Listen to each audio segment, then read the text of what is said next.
Lord, thank you. Thank you for all these beautiful times that you allow me to gather with friends and family. I'm thinking back to many I've got to have recently, and I pray that others are also getting to spend that time with friends, family, mentors, loved ones of whatever nature that is, you know. Whether it's the family they got, the family they chose, the family they're making. We are all appreciative and thankful to be a part of your family, Lord.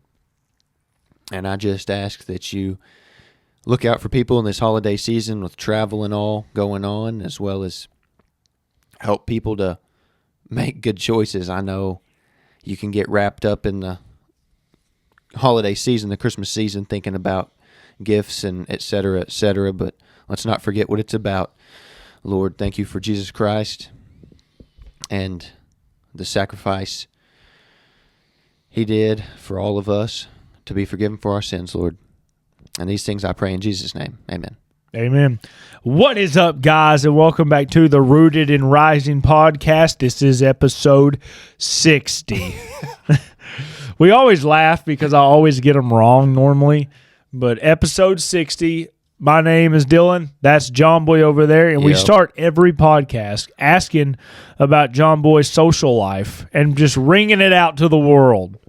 Because if you ever want, this is serious, if you ever want somebody to look up to mentor-wise, this guy is always trying to get better all the time. Doesn't mean that you'll always get better that day. Right.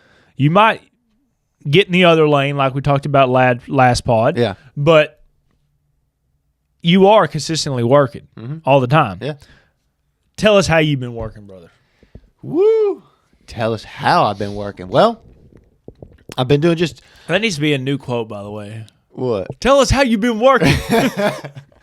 That'd be a pretty good one. Yeah. I imagine that at like some ESPN thing. There's like asking LeBron, dude, tell us how you've been working. Dude, exactly. That's exactly what I was thinking. Well, how I've been working, I've been looking at some different areas of my life, things I really need to take some more thoughtful steps towards, as well as I need to work on things that are on the forefront of my mind. Like if I'm constantly having to think about it, then I should probably do something about it. And then at least if I'm doing something about it, hopefully that'll ease up the amount of toll or strain that puts on me mentally, as far as like it always being there running in my brain. So looking to start getting back into fitness a little bit. Not that I'm like, I say I'm out of shape. Other people would say I'm not out of shape. It's a, half dozen in one hand, 6 in the other, it's whatever. So I'm going to work on that, as well as just trying to make more intentional steps in the right direction. I've been saving like a madman to, be able to start trying to build, because that's the number one thing as far as, any kind of building that you want, whether it's getting one delivered, getting one built, you building it yourself, et cetera, et cetera. You got to be able to afford it. So working on that. Right on. Yeah. I can't remember who says it, but they said it in a podcast one time that was like, one of the most fulfilling things for a man to do is to build something. And that doesn't always mean you have to like build a house or something like that, build a family, whatever. But now you're going to get to do two different things. You're going to build strength and endurance, and you get to start building a house. Yeah. Somewhat in the future. Yeah. And that's awesome. Are you going tomorrow? Well, I want to work out at home, I think, tomorrow. Gotcha. So I think I'll probably work out at home tomorrow, just because I've got enough equipment that I could get a good workout in without having to go to the gym. Right. So I had, a couple days ago, I got food poison. This podcast is going to be all over the place. Hey, that's what it is. Talking about building resilience. Oh, yeah. We went to eat at a restaurant that's in Searcy called Fuji's. It's supposed to be a pretty high-end restaurant, or one of the highest-end restaurants, would you say, in Searcy? Yeah. Like, do we have anything that's like super-duper high-end now that you think about it? Not that comes to mind. Right. So anyway, it's like a steakhouse. It's a Japanese steakhouse. Japanese steakhouse. Yeah. Perfect. And 9 out of 10 times, everybody that goes always gets like the hibachi chicken. They got one of the grills that you can sit in front of.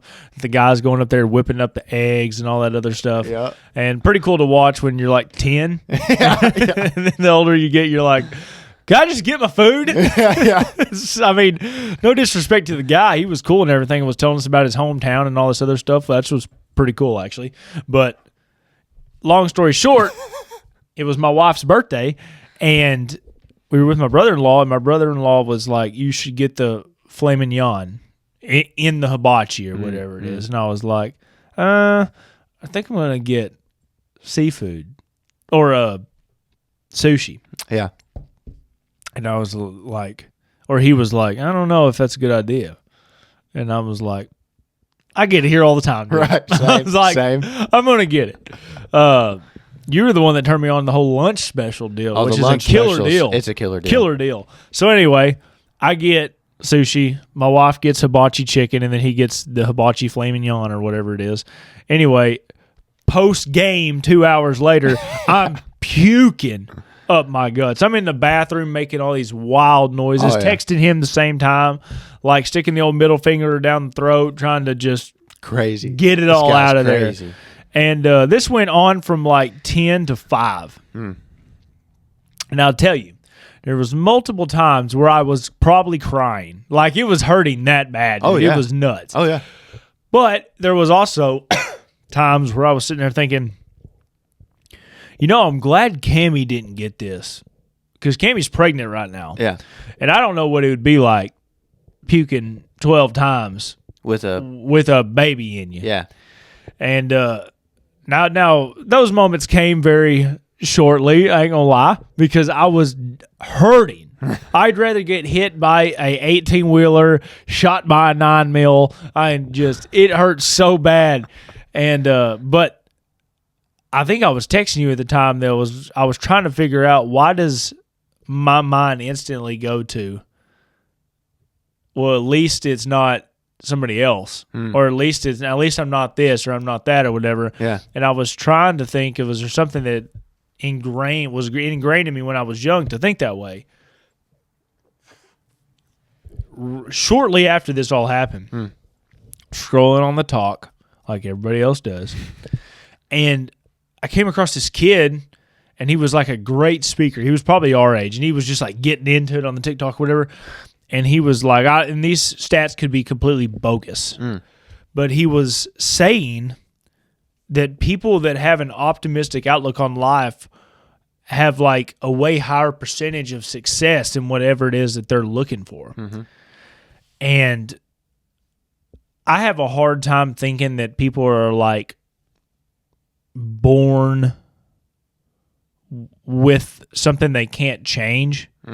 And the older I get, obviously I'm wrong. I mean, in aspects of all kind of life. But I'm curious to you, as somebody that has worked on themselves a lot, do you think optimism is something that you can actually change? Or is it just something that you have to remind yourself to change every time? Can you make it a baseline? I think you can, but it requires work. For somebody, Jesus. Well, yeah. But for a guy like me, who I don't know, I'm odd, because I'm not necessarily always optimistic, but I'm not always pessimistic. But I do lean on the side of things being like bad, because it's like, if that's my baseline, then anything past that's good, right? But I also, it could be bad because sometimes I get caught in it. So like sometimes you're like, oh, great. And you start with like the worst case scenario in your mind. And then it's not what you thought it was. You're like, oh, okay, it's not that bad. But then sometimes, because you've already started thinking that way, you get there and you're like, oh, well, at least it wasn't that bad, but what else is going to happen today? So yeah, I really have to work on trying to think in a positive direction with different interactions.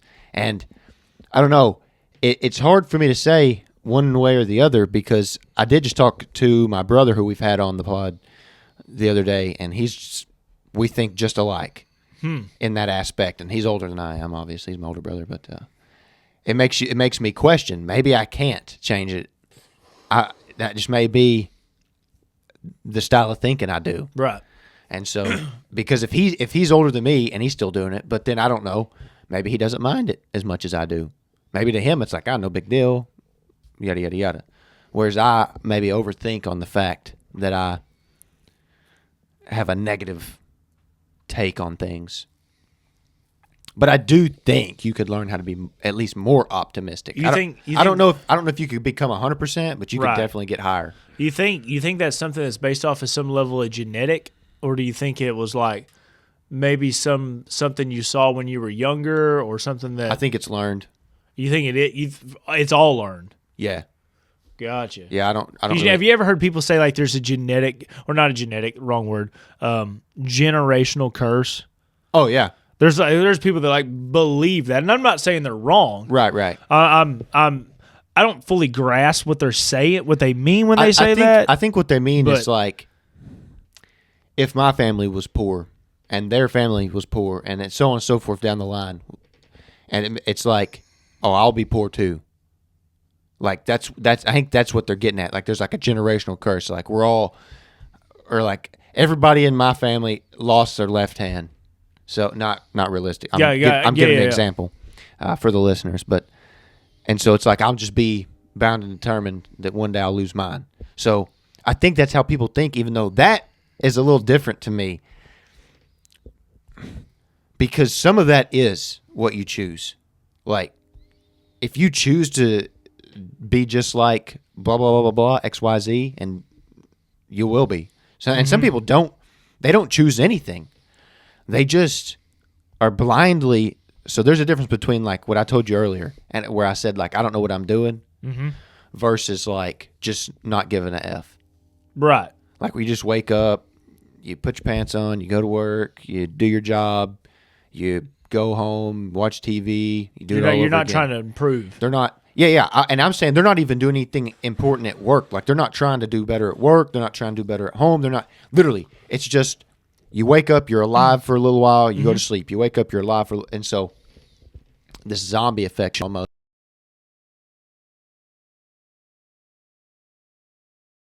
issues is people get trapped in the idea that like, this is what my family did before, and this is what I'm trying to do now, and then it ends there. They don't ever think past that.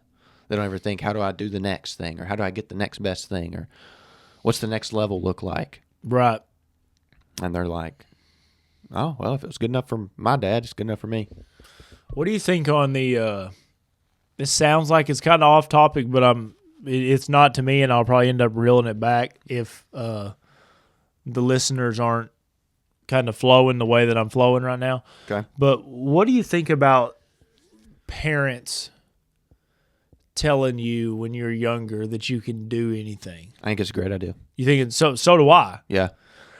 There's people that will argue that though for the reason of it not being realistic. Oh, okay. Well, let me push back instantly. Okay. So let's say it's not. Right.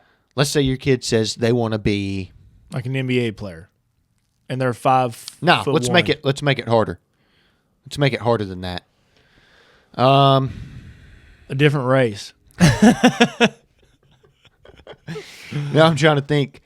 Let's say that they want to be an entrepreneur, and they want to start a business in the banking industry, an industry that's already like really, it's dense populated. Like it's like that's going to be harder to start up, I think. Okay. Like there's a lot of already big dogs in space, and they want to be like number 3 in the world. Okay, bank. Okay. Okay, let them fail. It's like the saying, let them fail quick and often. Let them fail. Let them fail quickly, and let them do it often. Because the sooner that they fail, they can make up their mind. And that'll either drive them away from it and towards something else, or it'll drive them even further, faster towards it. So they'll either go, all right, well, I don't want to do that anymore. I want to go to the NBA. And they find out, well, I'm 5'4", 100 pounds. Right. And they go and they try out for the team. They don't ever get any time. They're a great teammate, They do everything that they can do, but they don't get any playtime. Right. So then they're like, all right, well, I don't want to do that. Boom. They've made that decision a lot quicker because you pushed them. You said, I think you should do it. Now, you need to also help them have some accountability by telling them, like, I think you need to stick with this. So don't let them start it and then just quit. Right. So have them finish it out, and obviously there's certain circumstances where it may be acceptable. I'll never, there is a couple of one-off scenarios, but either way, it's that idea of like, let them fail quickly and often. That's something I hear from all these great minds and like these people that I like and the other people who I work with who talk about trying to be better and do better and get better. So okay, well, if I come up with an idea and the idea doesn't work out, it fails, all right, what did we learn from it? What are we going to do next? So I agree with you, everything that you're saying. The reason I find it interesting is because I feel, with not really any data, that the parents that told their kids that turn out to be more optimistic. Because in the same scenario you're talking about, to where they get to the point to where they're not really afraid to fail, means that they already have a mindset that it will be all right if I do. And I'm curious, with your level of optimism, was that something that you recall growing up? like being told that, hey, Dad, I want to be an astronaut. And they're like, right on. Probably something similar. I've always been a big dreamer, and I've always come up with crazy stuff. I always say, wild things. I'm trying to think of something I would have told them, but either way, I've probably told them a million different things I wanted to be at the time. And I would say for the most part, it was like, do it. Now, the hard part with that is if you don't have anybody to help you understand the steps or even know where to look. Like if they're like, hey, I don't know how to help you with this, but we can find somebody that does, or we can find some books that can get you in the right direction, et cetera, et cetera. If you don't have that, it makes it a lot harder. But, I mean, it just depends on how determined of a person you are. But I had some of that. I wouldn't say fully. That's why there's certain things in my life that I made certain choices to move away from a little bit more and move towards other things because I didn't feel the support that I guess I was hoping for. And I was like, well, I guess we're going to have to figure something else out because that's not I'm not getting a ton of support, so people aren't thinking that's a good move for me. And I was questioning what I should be doing at the time, so I wasn't really sure what I should have been doing. And then on top of that, I was like, well, what do I know that is driving me? What do I care about the most? And so I focused on that to be my deciding factor more than success in some job. Does the feeling of regret ever come across your mind? Sometimes. Interesting. Not as much about certain things. Like there's certain things I've made peace with, and it is what it is. I'm almost too old now to do some of them, and so that helps. That helps? Yeah. Because there's who cares now? But You're becoming an old bastard. Is that an optimistic outlook though? Depends on how you want to take it. I know. You could say no. You could say it's pessimistic. You could say, oh, I'm getting too old to be able to do the things I hoped and dreamed to do. Or you could say I'm too old to do them with this group. I'll just have to do them as a civilian, right? As a individual, right? I'll have to go out and do big things on my own. So John Cena just got out of the WNBA or WNBA. WWE. I don't watch WWE or WNBA, so I get them always mixed up. Good. That was good. But John Cena got out of the WWE, and he said that he's getting too old. Like that was a thing, and there was a level of it kind of looked like regret on his face when I saw him make that statement. Now, I did end up seeing him in a podcast after that was on Joe Rogan. He was kind of following up on everything that he did. And so I find it interesting that when an obstacle does come up, on when is the actual time to let go of the obstacle. Because I remember, like, when I was in high school, dude, baseball was just not my thing. Right. It was I didn't play it for the longest time, so I wasn't good at it. I may be athletic, but I almost think that was a lie to a certain degree. I think I was just athletic at one sport, and that was probably basketball. It wasn't that I was good at basketball. It was just I was athletic at basketball. Right. And I tried to play baseball for a little bit, and I figured out it was just not my gig, and I just didn't really enjoy playing it that much. And then there's a level of people that's saying, well, don't quit, because then you're a quitter. And I've always had a problem with that. I don't really know why I've had a problem with that, because anytime I've quit something, I've never felt like I was a quitter. Like there was not a level of regret than when I quit that baseball team. Just like there was never a level of regret when I quit UPS. Somehow I made my mind up already that this is probably not the thing for me, and people's going to judge me for it, but it's going to be okay. Well, I think there's a difference, though, because like you had your mind made up. You felt good emotionally about it as well. Like even if somebody was to try to confront you, you're like, say whatever you want. I feel good about the decision I made.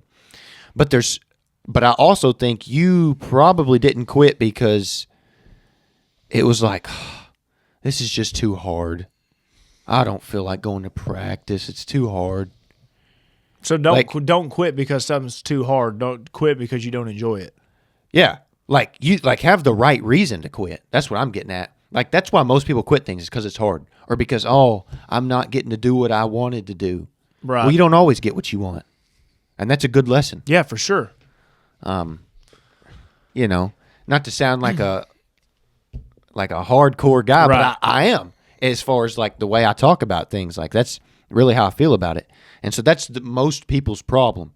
Whereas like, I'm assuming you probably didn't want to go to school for it. You weren't trying to get a scholarship for baseball. Heck no, I wasn't even trying to get a scholarship for basketball. Right. It wasn't like your only way to make it big in life. Yeah. You didn't want to be in the MLB. It wasn't because it was hard, I'm assuming. It's probably because you genuinely didn't like it. Yeah.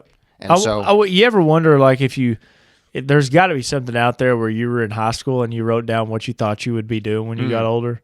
And I can't remember what I wrote down because, like you always say, I'm just going off the cuff 99% of the time. And so if you would have asked me in high school what I was going to be, I would have no idea. I'd have probably said like marine biologist or something. Oh, hell just yeah. because I liked water. Yeah.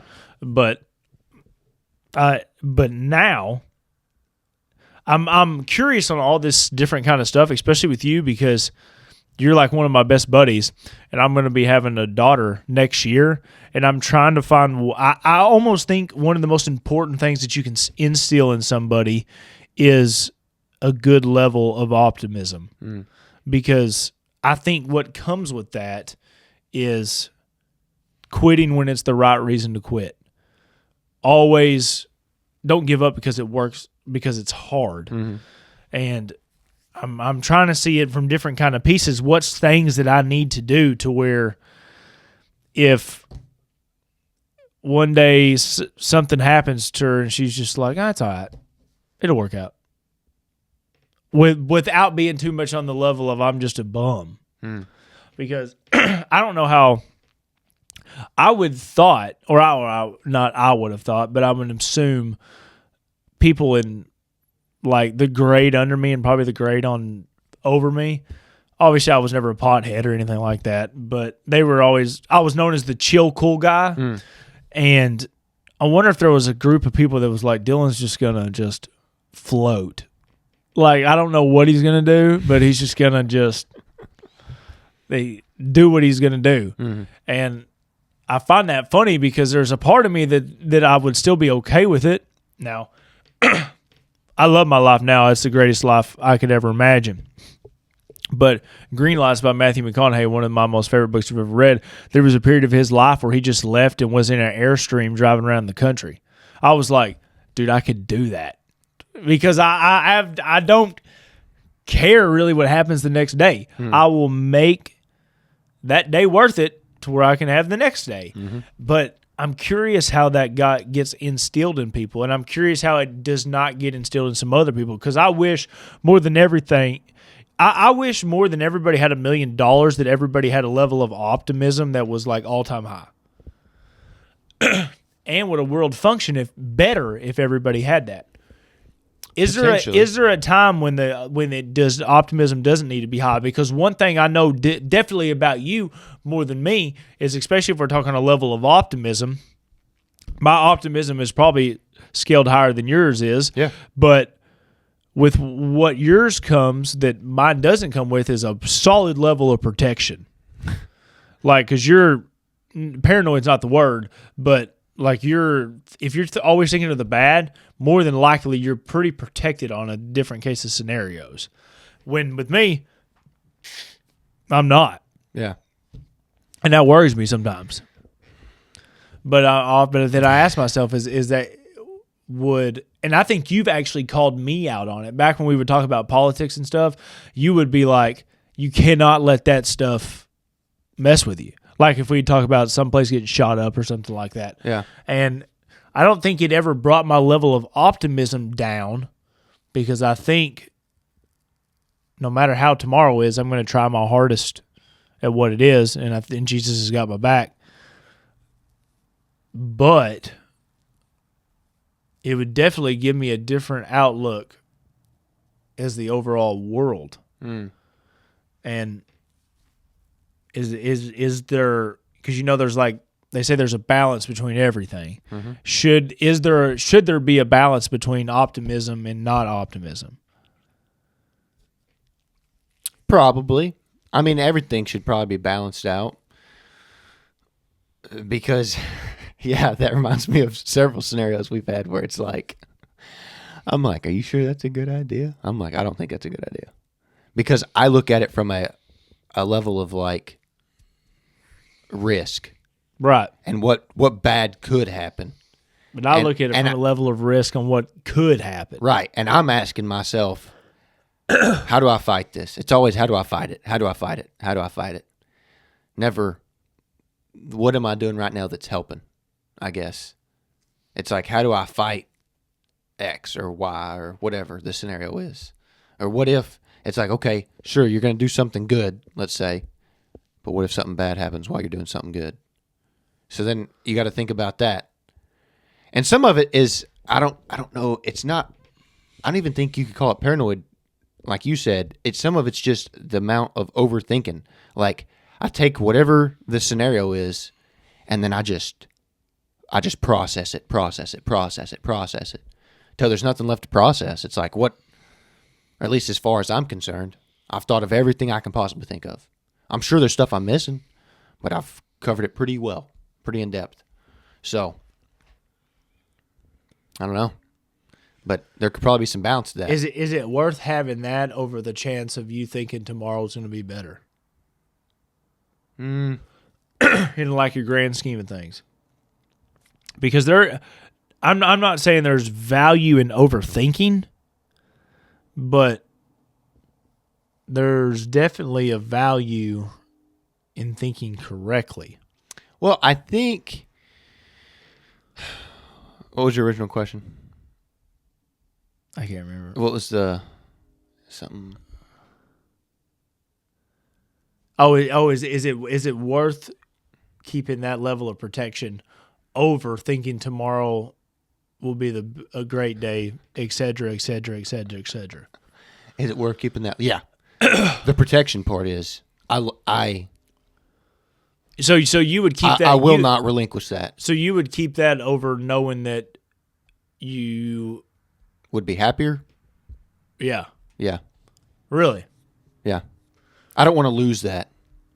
I like having a little bit of a spicy edge to me. But you just said you didn't like overthinking, though. I don't like overthinking, but I do like the idea that I'm as ready as I think I can be.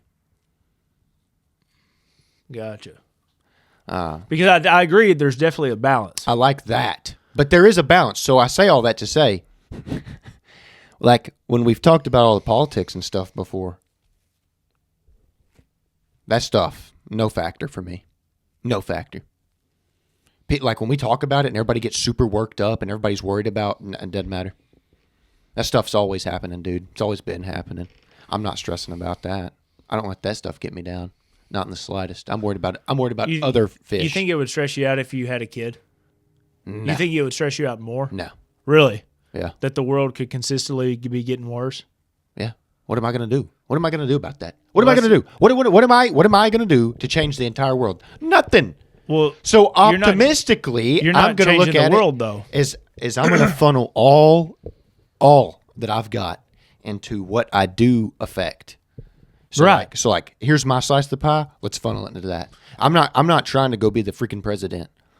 I'm not trying. But what if you knew you could change? What if you knew you could make the world better? Look, there was a show that come on recently. I didn't really watch it. Some people in my family watched it, but I caught just a piece of it. But this guy, who was like a senator, went to help a guy who was running for president. This is way back. Is this a show or TV show? I don't even remember what it's called, but either way. And he goes up and gives just a freaking killer speech, kills it, and everybody was like, "Woo!" and starts clapping, and it was after people had already booed him and stuff. Like he didn't even let it stop him. Yeah. And he ends up winning the vote for like his party. So there was two different parties, and he won the vote for his party. So now he's going to go up against another guy, and I think he ends up getting the presidency. I don't know. I didn't watch the show, but either way, if it happens, so be it. I'll take any challenge on. But is that a risk that you're not willing to take for some level of protection? What do you mean? No, listen. if I am doing what I think I need to be doing and I end up there, all right then. We've found ourselves here. Right. What are we going to do about it now? But, right. Yeah, no, I'm agreeing. But I'm not gunning for it. Like that guy wasn't gunning for it. He showed up to help his friend. And next thing you know, he's lined up to be the president of the United States, and it's like, and his family, they were mad. His wife was mad. They had a nice place out in the country, chilling, similar to how I like to be. It's like, and now all of a sudden they're thrown into the limelight. Dude's about to be the freaking president. So it's like, sometimes it doesn't go the way you think it's going to go. No, even if you would rather it be a certain way, if the people choose. If other people have a say, then it is what it is. Nothing you can do about it. Just do it. No, I agree with you full. That's what I've done my entire life. That's what I've been doing. But there's the risk tolerance is different, and I'm trying to grasp how that is. Mm-hmm. It's like, well, I'm trying to like think of a scenario. I'm trying to think. So like, here you go. This is something I've done as far as I'm a person who is very worried about things, and I'm always looking for the different angle. So before recently, as I moved up at work, I went from being a part-time guy to a full-time guy. And then they said, "Hey, do you want to work for customer service?" You think I know anything about customer service? No, I don't know nothing about customer service. I didn't know what a sales order was. I didn't know what a purchase order. I don't know what any of that crap was. Okay, I had no idea what I was doing. I didn't like talking to people on the phone. Like that's about to be part of my job. And so I asked my boss. I said I was like, "Look, I need to know one thing. If I don't accept it, do I have to leave?" Mm-hmm. He said, "No." Okay, so I don't have to find a new job if I don't accept this job. All right. So then he said, "All right, well, go home, think on it, tell me in the morning," which isn't a lot of time to think on it, but I did. And so I thought to myself, okay, it's a risk. Something but it's a low risk though, brother. But it doesn't matter how you see it. It matters how I see it. To me, I was worried because I'm like, I can either turn it down and take the low risk option, or I can take the job, which is high risk, because it may not pan out. But it's low risk either way, though. Because for you, if imagine I take the job, I'm terrible. I get fired in a week. But that's high risk to me. Yeah, but you just said that you'll just go back to your other job. Your job's not lost. No. I said if I turn it down. I got you. Not if I'm bad. Got you. If I turn down the job, do I have to? Are you going to fire me? He said no. Right. He said okay. I got you. He said you keep doing what you're doing. Got you. Okay. Good. Right. As long as we're clear on that. I said okay. Well, I'll think on it. And so I thought, well, I can keep doing what I'm doing, or I can do something I have no idea what I'm doing.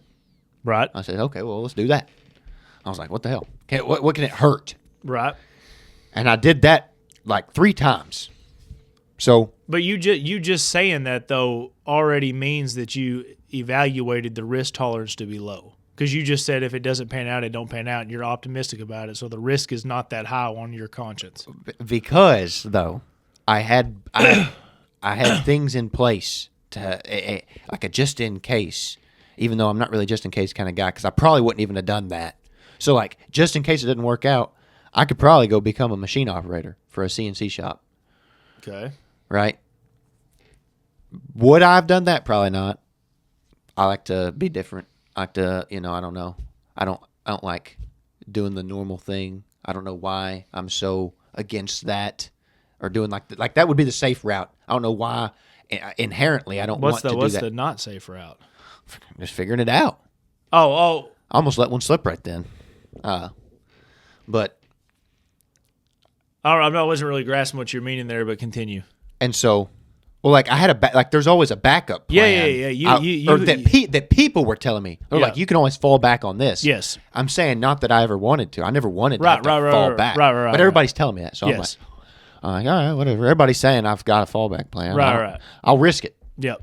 And so I kept risking it. Luckily, I had a good crew, and they could see when there needed to be change the same time I did. We were feeling it at the same time, which was good. That's a sign of somebody who's in tune with their people.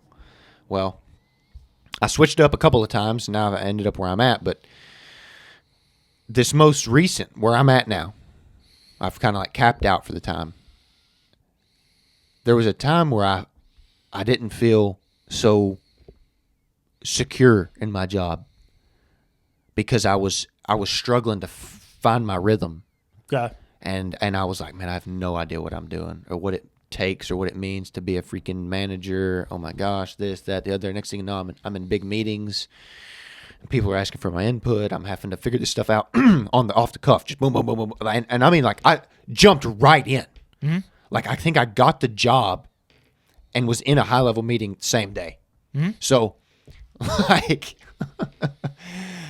I was literally just like, what am I freaking doing right now? And it got to the point where I was so stressed of trying to find that safety net, try to be protective of my life, like trying to find every angle, and I couldn't. I was really just failing and struggling to find that stuff. And I was really trying to find my rhythm at work, and I finally just told my boss, I come clean to him, and I said, bro, if I'm not the guy for the job, tell me. I said, that's the piece I'm going to find in this. If I can't do the job and you see it coming, don't blindside me. Let me know. I said, I have not a problem. You tell me, and I can start to find a new plan. And that's the most secure thing I could do for my life. That was the best way I could look out for myself. Yeah. And when I figured that out, that's when I became more optimistic. Because it was no longer like protect. How do I do this? How do I do that? How am I going to do this? How am I going to do that? How am I going to protect this? How am I going to go about that? It was like, look, there's nothing I can do at this point. I don't know what I'm doing. I'm learning. Right. I can't tell if I'm doing a good job or a bad job. You're going to have to tell me. But if I'm doing a bad job, just let me know, and I'll be okay with it. And when I made that change mentally, everything got easier. And it was easier to come into work and be like, okay, I don't know what I'm doing today. We're going to figure it out. And now I'll know next time. And I just continually did that until which obviously, like when you start a new job, ironically, I'm high pressure on myself. But I was like, I need to know everything, and I didn't. And so I was worried because there was no hiding it. There is no protective route I could take. It's all out in the open.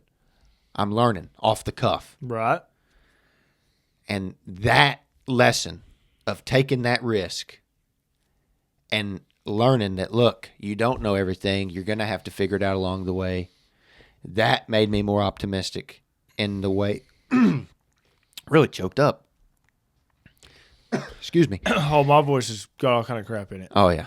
Well, and it doesn't help. I was hollering a bunch yesterday, but there was something so liberating about just going, I don't know.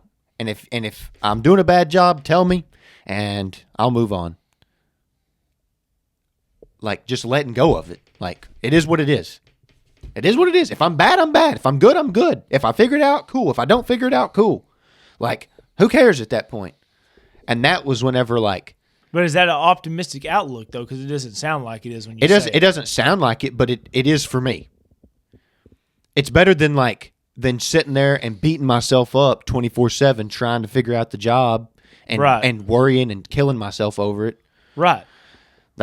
So it's way more optimistic for me to just be like. So the only way that you became unoptimistic is somebody had to tell you that I'm going to tell you when you're good or not. No, I told them. I said, look.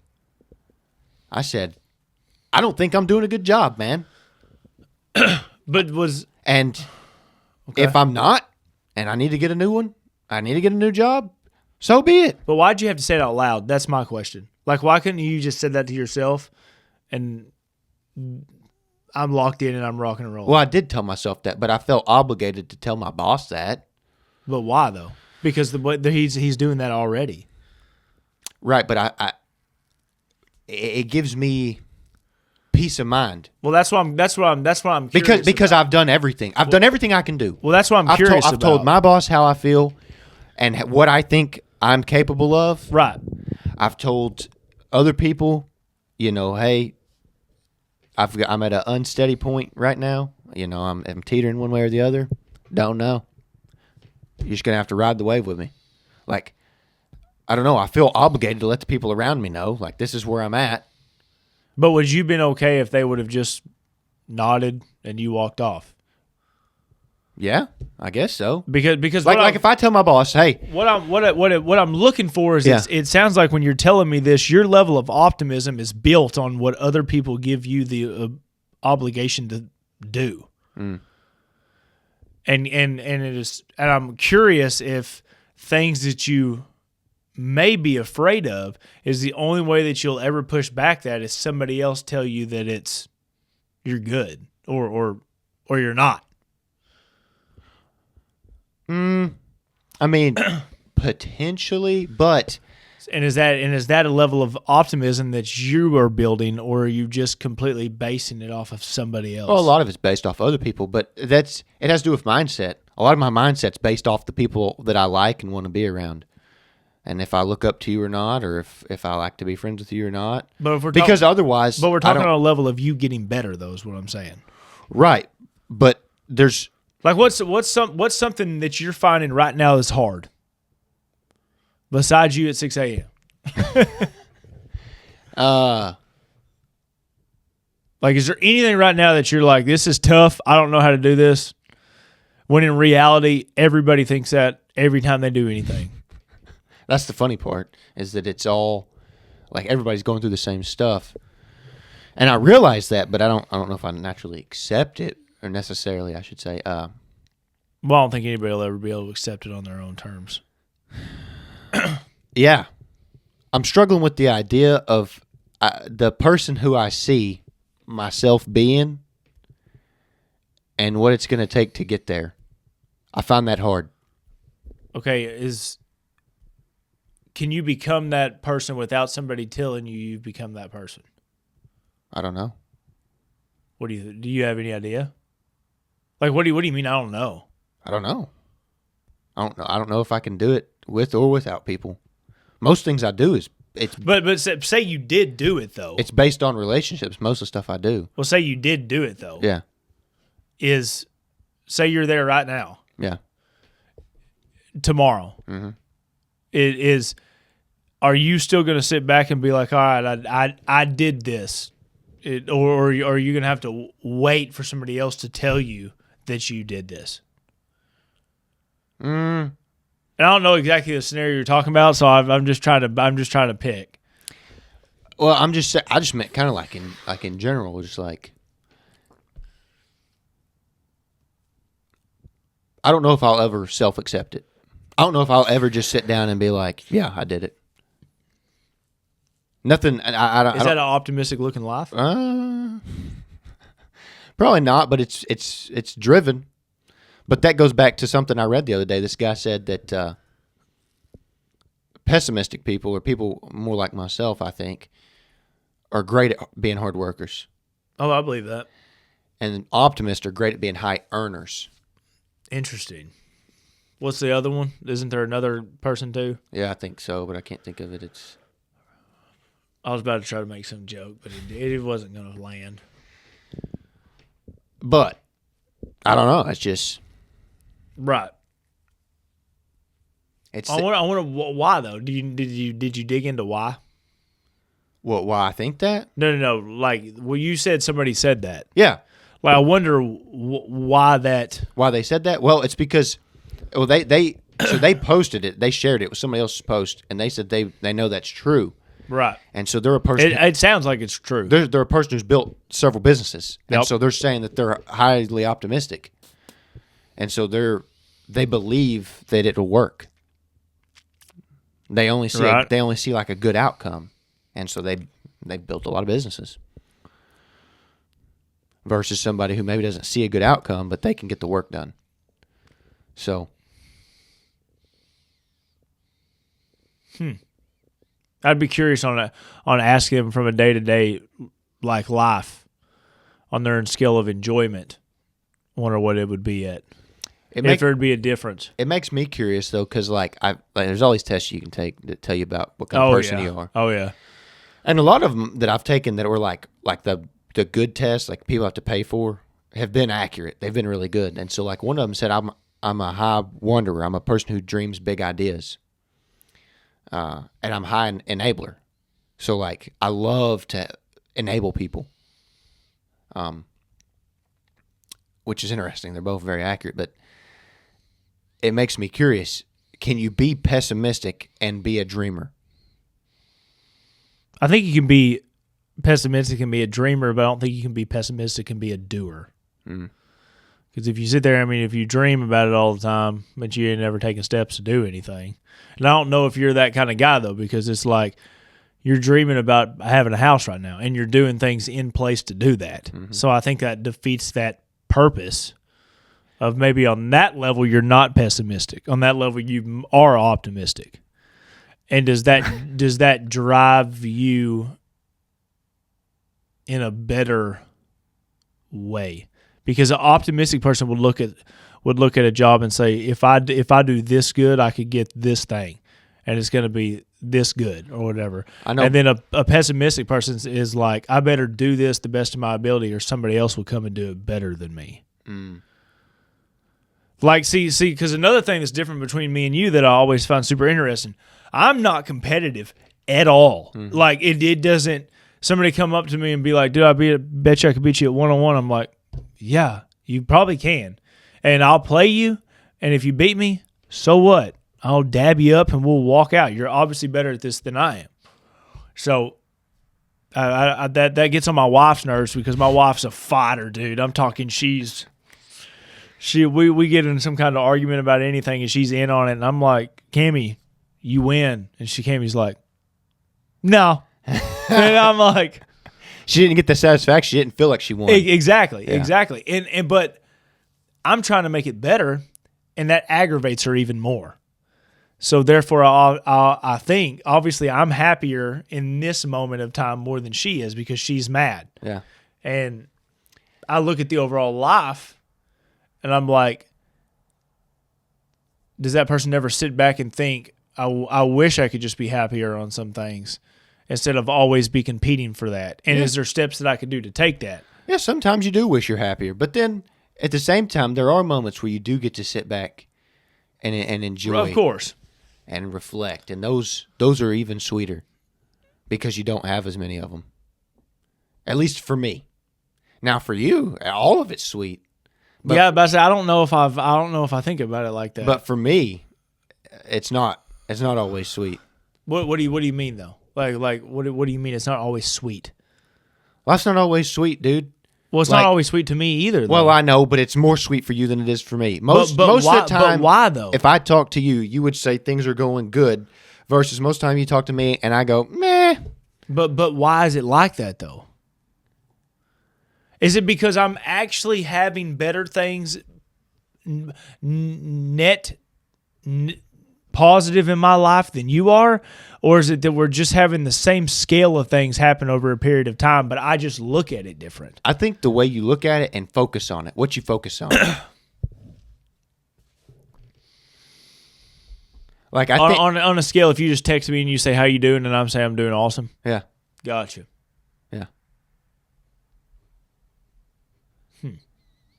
You're doing awesome. The days, what can you complain about? Yada, yada, yada.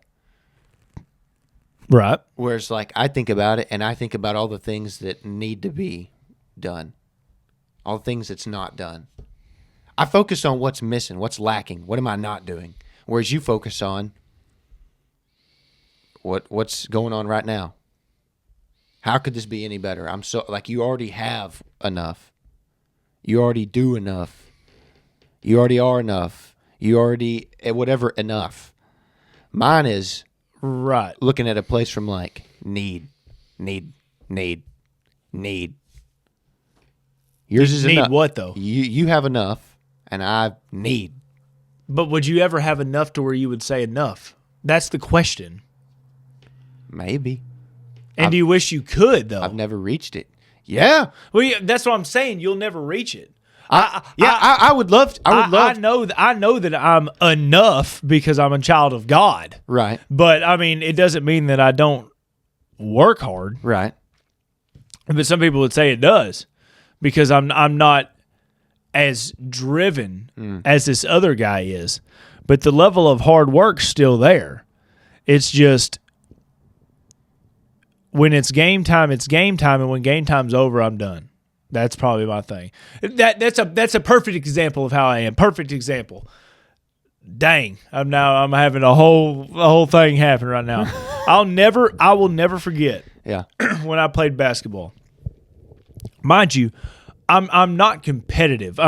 It was me going out there to play basketball was never technically I have to beat that guy. It was I have to do the best of my ability to give my team the chance that we can win. Mm-hmm. That's how it was. And not all the time was I satisfied with that. Right. But I do remember getting in the car and somebody would be talking about the game and they'd be like, Dylan, what's your thoughts? I'd be like, I don't care. We lost. We tried. And they're like, you don't care? And I'm like, no. What good is it me caring about this game when there's another one that's coming up in the future? I said, this game's over. There's no reason for me to talk about this game. I said, the next game is coming up, so I'm just going to work hard to get to the next game, and then the next game, and the next game, and then whatever. And I guess is how it is with me now with anything, because it's like when it comes to me with customers, it's like I'm driving 2 hours to get there, and then it's like when I'm sitting in the car, I'm like, okay, I'm going to go in here and do the best of my ability, and whatever happens, happens. Mm-hmm. And then when I go in there, and if I can successfully do that, and I walk out of there, and I'm like, I did. Time to move on to the next one. And I don't think as much about the what if that.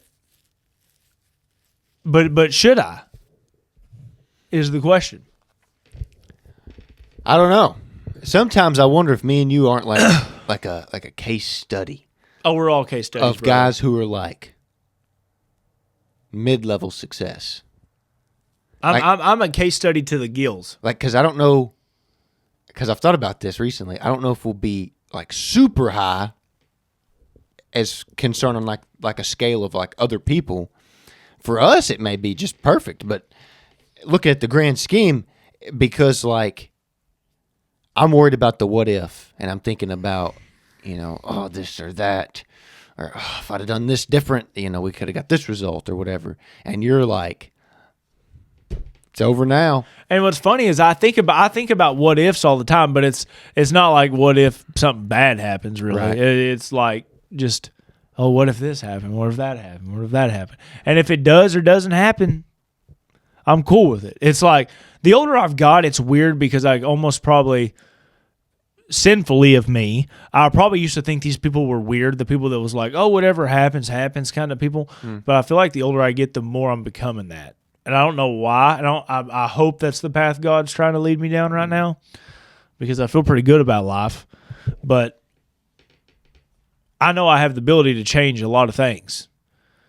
But I have to just continue to have faith in Him and me, that every time I try to do these things, I'm doing it from the goodness of my heart, and that I can walk away from it after that saying, I did this from the goodness of my heart. So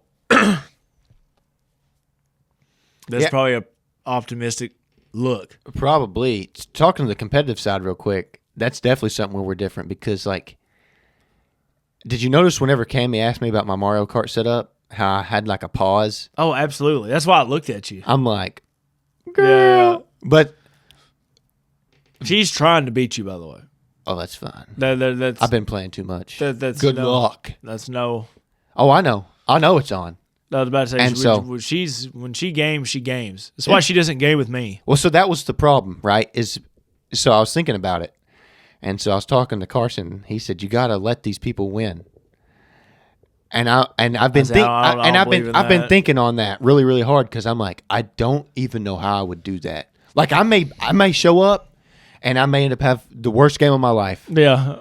But I don't think I don't think I can not try. Like I've got to try to win.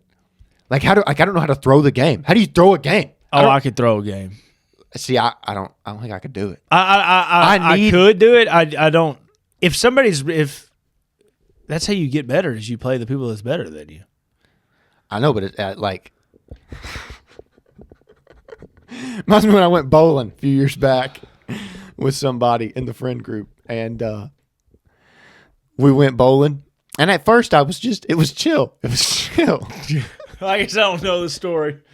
And so we're bowling, and I was like, all right. And then they beat me. And so I was like, you want to play another game? They're like, sure. And I couldn't help but turn up the heat because whatever in my brain, whatever pathway there is in my brain with winning, Right. I couldn't accept that I didn't get first place. Did you get first place next time? Yeah, I think so. And the person could tell I was trying harder. if- So I went up to bowl and like obviously I'm putting in the effort. So if you lost though, would your dad not been ruined? No. Okay then. Is it so? What is it? How big is the competitive level then? It's big, but because I knew people that's like if they lost, brother, their day's effed. But so it's very reoccurring throughout this whole podcast and throughout probably a lot of podcasts we've had and throughout my entire life. And going back to like the being an enabler, for as much as people give me problems and yada, yada, yada, all the bad things. A lot of them. I do love people. Right. And like the people who I get to call my people, it's like, I'm not gonna, what do you call it? I'm not going to, I can't really. Ruin their life at a video game. Well, I can't, I'm losing the word, but I'm not willing to risk my relationship with you over a game of bowling. That's good. like I'm not that competitive. Like, Good. Like I want to win, Right. but I also like you. Yeah. Enough that it's not worth it. Right. The sacrifice is worth it. Yeah. Yeah, absolutely. So that's where it evens out. Yeah. Like I had it like that's like winning the bowling wasn't more important than me and this person time together. Right. But I did want to win. Oh my gosh. Man, this has been a weird one. Hey, this has been a good one. Wow. Hope everybody's got some good stuff out of this. This has been a fun conversation. It's been John something. Boy, do you have anything you can leave the people with? Find your best friend, take them bowling, and kick their butt. Yeah, don't let anybody just win. Yeah. Don't be that nice. Unless they're 6 foot, blonde, good looking, maybe. But No. Don't let them win. That's not worth it. what do you got for the people? For the people, oh, man. Wherever you're at in life, it's all right. It's all right. That's right. Because it may not be where you want to be. It may not even be where you think you need to be. But you'd be shocked. It probably is where you need to be, and it probably is, you know, what you need to be doing. Unless you're a criminal. If you're a criminal, you need to cut that out. There you go. All right, I'll say that. But to your regular schmoes and joes out there, just keep riding the wave. That's right. That's all I got. That's it. God bless you. Love you. Yep. Guys, Christmas is coming up. Christmas is coming. Merry Christmas to everybody out there. Yo. I don't give a crap if you're one of the happy holidays people. It doesn't matter to me. Yeah. I'm saying Merry Christmas to everybody out there. I don't know if we'll have another pod before Christmas time.